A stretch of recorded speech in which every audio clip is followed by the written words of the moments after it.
आर्हत वाङ्मय में कहा गया है, पढ़मं नाणं तओदया एवं चिट्ठई सब संजये अन्नानि किं काहि किं वा नाहि छेय पावक। शास्त्र में कहा गया, पहले ज्ञान और फिर दया आचरण। हमारी दुनिया में ज्ञान का बहुत महत्व है। ज्ञान एक पवित्र तत्व है। जैन तत्व विद्या के संदर्भ में बताऊं, जो भी हमारा ज्ञान है वह ज्ञानावरणीय कर्म के क्षयोपशम अथवा क्षय से संबंधित है। ज्ञान है इसका मतलब ज्ञानावरणीय कर्म हल्का तो जरूर हुआ है, और केवल ज्ञान है तो ज्ञानावरणीय कर्म क्षय को भी प्राप्त हो गया है। तो ज्ञान अपने आप में पवित्र वस्तु है, परंतु हम कौन सा साहित्य पढ़ें, कौन से विषय का ज्ञान प्राप्त करने का प्राथमिकतया प्रयास करें, यह एक विवेचन का विषय बनता है। ज्ञान तो दुनिया में कितना है, कितने ग्रंथ पुस्तकालयों में ग्रंथागारों में पड़े हैं, रखे हुए हैं। सारे ग्रंथों को कोई पढ़ना चाहे, पूरे जीवन काल में भी पढ़ता रहे तो भी संभवतः सारे ग्रंथों को पढ़ पाना मुश्किल है। तो ऐसी स्थिति में क्या करें? एक संस्कृत के श्लोक में इस समस्या के संदर्भ में पथ दर्शन दिया गया है। वह श्लोक है, अनंत पारम किल शब्द शास्त्रम स्वल्पश्च कालो बहवश्च विघ्नाः यत् सारभूतं तदुपासनीयम् हंसो यथा क्षीरमिवाम्बुमध्यात्। कि ज्ञान का तो कोई शब्द शास्त्र का कोई आर पार नहीं है, अनंत है, परंतु जीवन काल सीमित है, स्वल्प काल है, और उसमें भी कई बार विघ्न बाधाएं आ जाती हैं। कभी स्वास्थ्य की अनुकूलता न रहे, कभी ग्रंथों की उपलब्धि में अनुकूलता न रहे, कभी ज्ञान देने वाला गुरु शिक्षक वो न मिले, कभी कोई आलस्य भी आ जाए। तो समय सीमित है, स्वल्प है, और फिर विघ्न बाधाएं भी आ जाती हैं। तो क्या करें? तो श्लोककार ने कहा, जो सारभूत है उसकी उपासना करो। सारभूत ग्रंथों को, सारभूत ज्ञान को ग्रहण करने का प्रयास करो। जैसे हंस क्षीर को, दूध को ग्रहण कर लेता है, पानी को जैसे छोड़ दे आश्रय। आदमी उपयोगी ज्यादा है, उसको पढ़े, उसको ग्रहण करे। तो ज्ञान के ग्रंथ बहुत हैं, कौन आदमी कौन से ग्रंथों को ज्यादा पढ़े, यह विवेचन का विषय है। सत्संगत की बात आती है कि संतों की संगत करो, अच्छे लोगों की संगत करो। तो इस बात को आगे यूं बढ़ाएं कि सत्य साहित्य की संगत करें, साहित्य भी अच्छा पढ़ें, मीडिया में भी टीवी आदि देखना है, उसमें भी देखें क्या चीज नहीं देखना, किस में समय नहीं लगाना। समय बड़ा कीमती है, हर किसी चीज में समय हमारा न चला जाए। तो ज्ञान का महत्व है। एक ऐसे ग्रंथ होते हैं जिनको पढ़ने से वैराग्य भाव बढ़ने में सहयोग मिलता है, एक जीवन का पथ दर्शन मिल जाता है।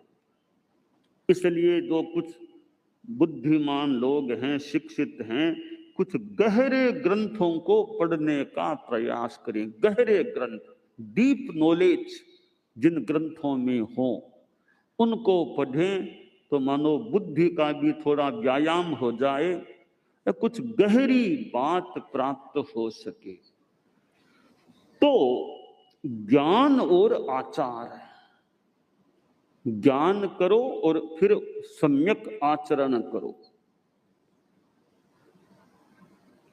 परम पूज्य आचार्य तुलसी ने संभवतः, जहां तक स्मृति है, एक बार पश्चिम रात्रि में संतों की सभा में कहा था कि संतों, तुम लोग तत्वज्ञान का विकास करो, विकास करो, तो हम सदा नहीं बैठे रहेंगे, तुम लोग विकास करो।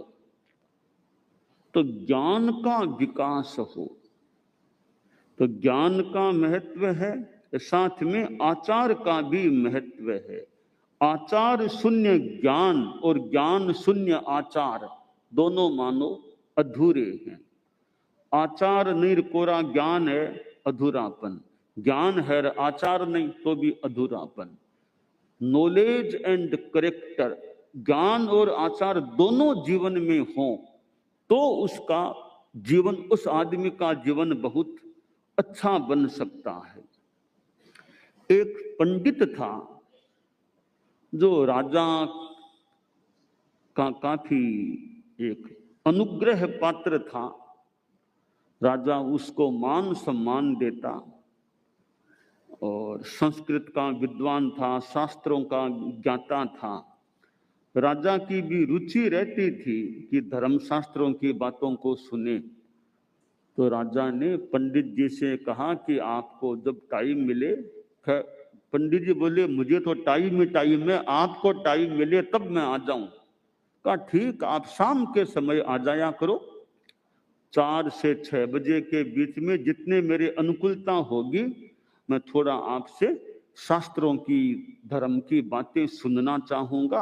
आप 4 बजे के आसपास जैसे आ जाओ, अनुकूलता रहे। 6 बजे के बाद नहीं, 4 से 6 के बीच में मेरे अनुकूलता होगी, जितना टाइम मिलेगा थोड़ी आपकी बातें आपसे सुन लूंगा, शास्त्रों की बातें। पंडित जी को गौरव की अनुभूति हुई कि राजा ने मुझको यह जिम्मा सौंपा है शास्त्र की बात बताने का।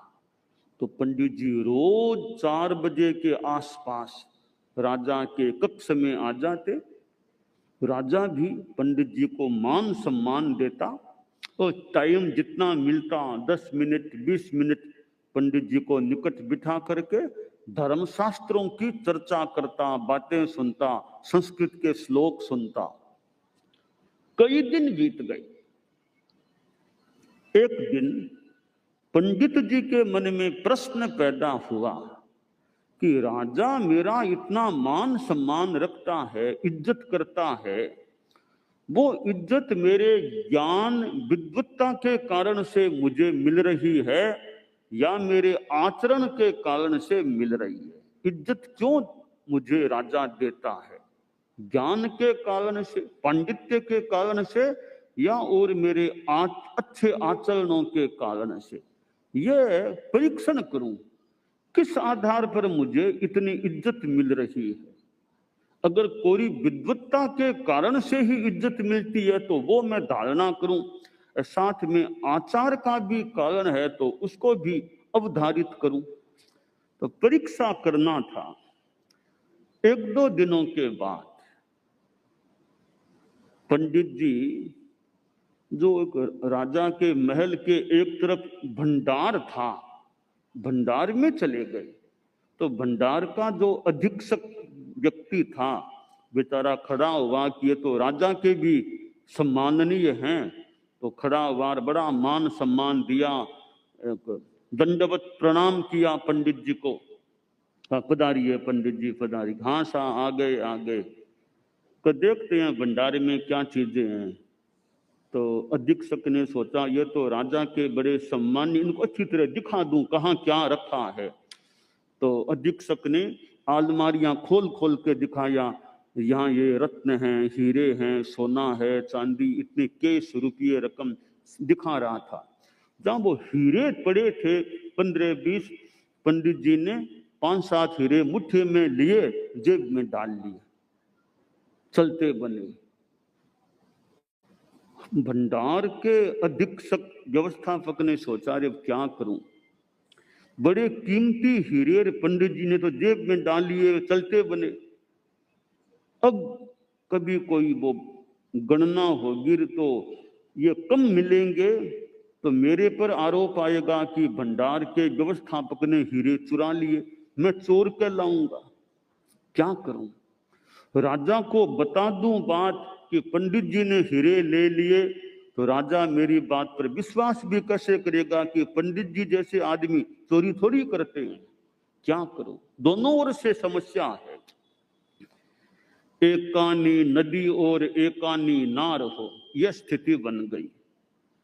आखिर सोचा जो भी हो, राजा विश्वास करे न करे, राजा को बता तो दूं, मेरा काम तो पूरा हो जाए। एक दिन जब राजा एकांत में था, तब सामने खड़ा हो गया हाथ जोड़ के। तो राजा ने सोचा भंडार का अधीक्षक आया, कोई बात करनी होगी।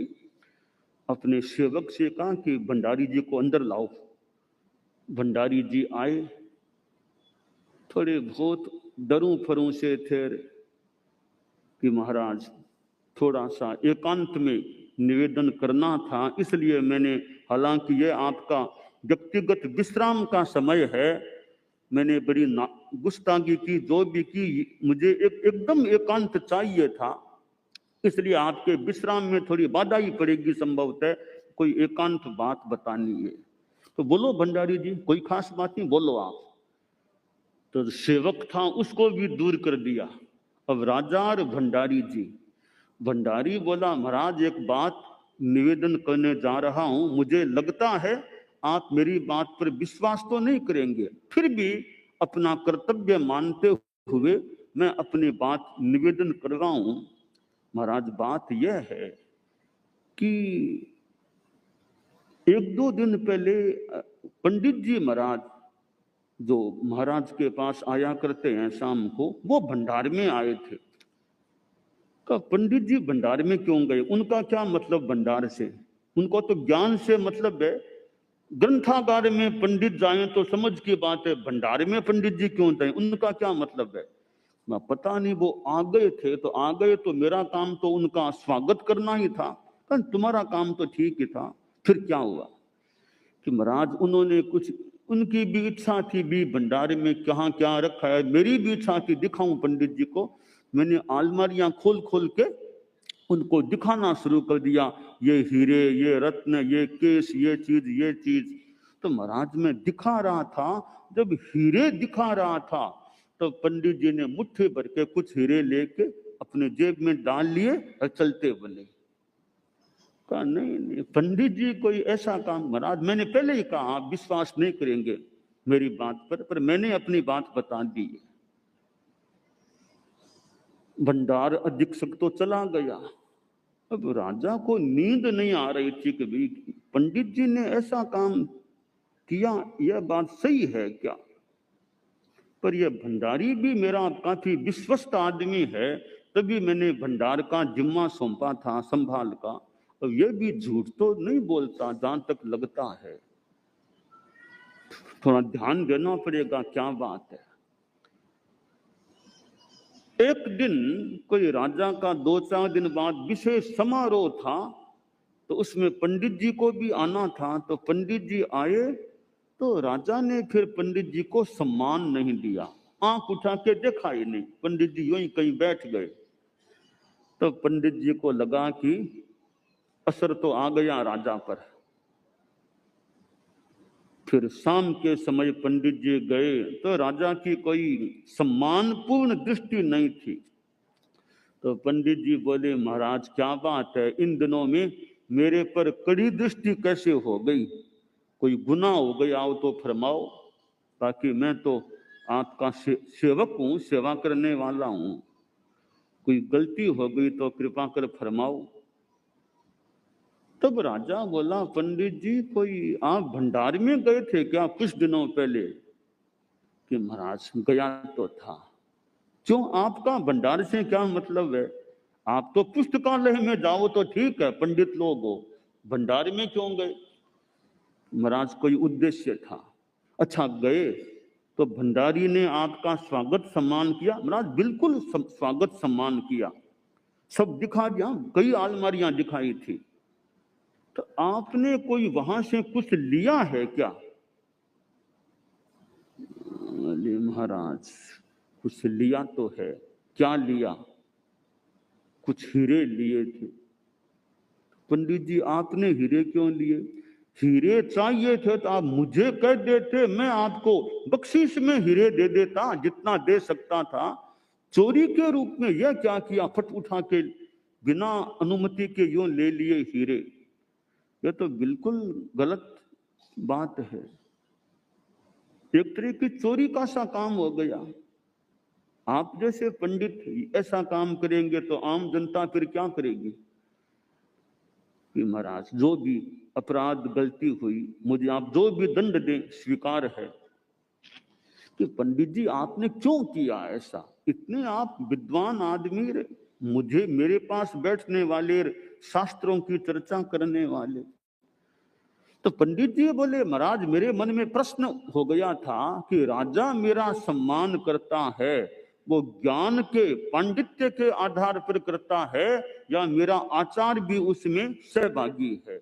इस प्रश्न का उत्तर पाने के लिए मैंने प्रयोग किया कि देखता हूं आचार मेरा गलत होने के बाद मेरे सम्मान में कोई कमी आती है क्या। अब मैंने देख लिया, जो ही मैंने ये गलती की, अब आपकी दृष्टि में कड़ापन आ गया, मेरा सम्मान बंद हो गया। इसका मतलब है केवल पांडित्य ही नहीं, आचार का भी बड़ा महत्व है जीवन में।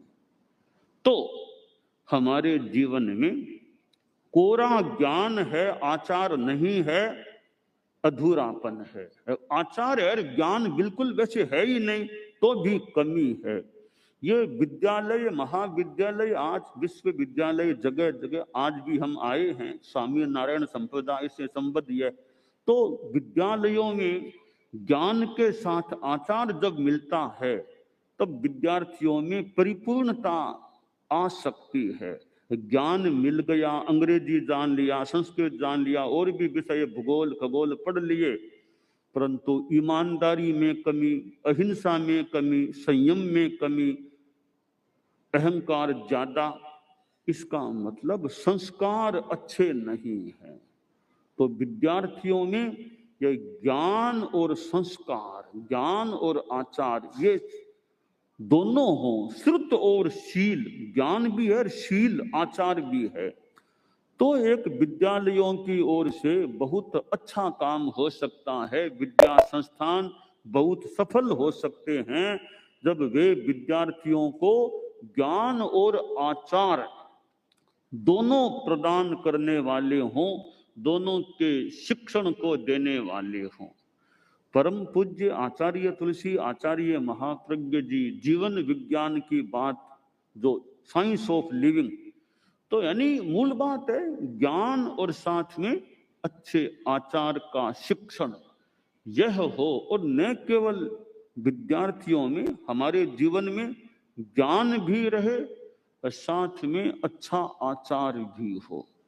तो नागरिक आदमी भले धंधा करें, बिजनेस करें, उद्योग करें, कोई भी काम करें, उनके जीवन में ईमानदारी, सद्भावना, नैतिकता, नशा मुक्ति, ये अच्छे तत्व भी हों तो आदमी की आत्मा अच्छी रह सकती है, चेतना अच्छी रह सकती है, और आदमी यहाँ भी ठीक, आगे भी, क्योंकि पुनर्जन्म का सिद्धांत है, तो आगे भी अच्छा होने की संभावना बन सकती है।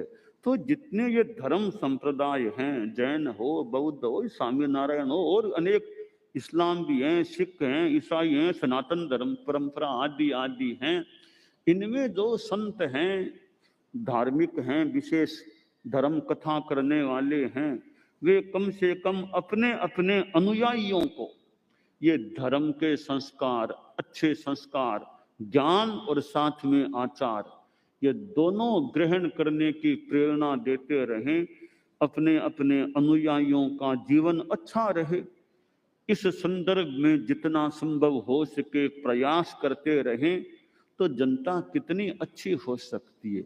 दुनिया में देखें धार्मिक लोग कितने कितने लोग धार्मिक हैं, कितने क्षेत्रों में कहीं कोई धर्मगुरु, कहीं कोई धर्मगुरु, फिर उनके संत आदि साथ रहने वाले और उनके भक्त लोग हैं। तो धर्म तो कितना दुनिया में फैला हुआ है।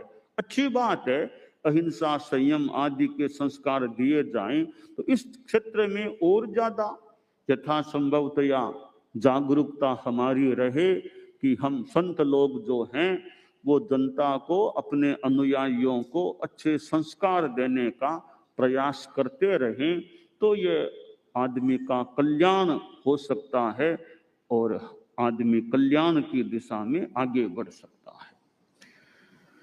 दानान सिद्धम अभय पयाणम सच्चे सुया अणवज्जं वयन्ति तवे सुया उत्तम बंभचेरम लोगुत्तमे समनेनाय पुत्ते।